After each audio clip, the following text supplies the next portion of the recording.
Здравствуйте, меня зовут Третьякова Нургуян. Моя работа называется «Вывод формул для нахождения числа увеличенного или уменьшенного на данный процент». Актуальность. Изучение процента является одной из самых основных тем по математике в школьном курсе. Умение выполнять процентные вычисления и расчеты необходимо каждому человеку, так как с процентами мы сталкиваемся в повседневной жизни постоянно. Гипотеза. Если найти закономерность числа, связанного с данным процентом, на которое нужно умножить исходное число, то можно вывести формулу для нахождения числа увеличенного или уменьшенного на данный процент. Цель – расширить и систематизировать знания по теме процентов, показав более понятный способ решения. Для ее достижения ставим такие задачи. В первой части своей работы я рассмотрела историю процента, где и когда он впервые употреблялся, в том числе и в России. Проценты в нашей жизни окружают нас везде. Существует три основных типа задач на процент. Разберем на примерах. Нахождение указанного процента от данного числа. Первый способ решаем с нахождением 1%, второй способ решаем с применением пропорций. Нахождение числа по его проценту. Первый способ решаем с нахождением 1%,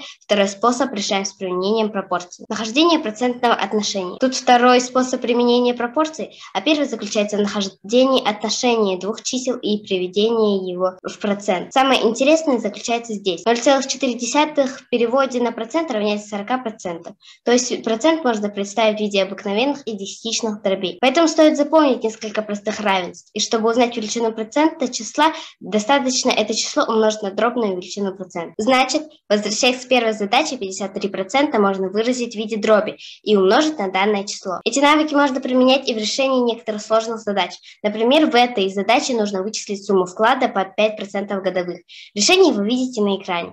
Если бы в задаче сумма денег увеличилась на 12%, мы S умножили бы на 1,12. Если бы на 35%, то на 1,35. Другими словами, для того, чтобы найти увеличенное на r процентов число, это число нужно умножить на k1, где k1 1 плюс 0,1r.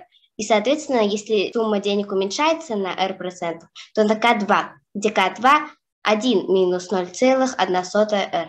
Значит, можно вывести формулу для нахождения числа s увеличенного или уменьшенного на данный процент r. S1 равно sk1 и S2 равно sk2. Апробация формулы при решении задач. Мы разделили свой класс на три группы. Группам был предложен несколько задач на процент. Каждой группе был предложен свой способ решения. Группа 1. Решение задач через нахождение 1%. Группа 2. Решение задач через составление пропорций. Группа 3. Решение задач через использование формул для нахождения числа увеличенного или уменьшенного на данный процент. Результат работы и проведенный опрос показал, что способ решения задач через использование формул для нахождения числа увеличенного или уменьшенного на данный процент более эффективен и понятен учащимся.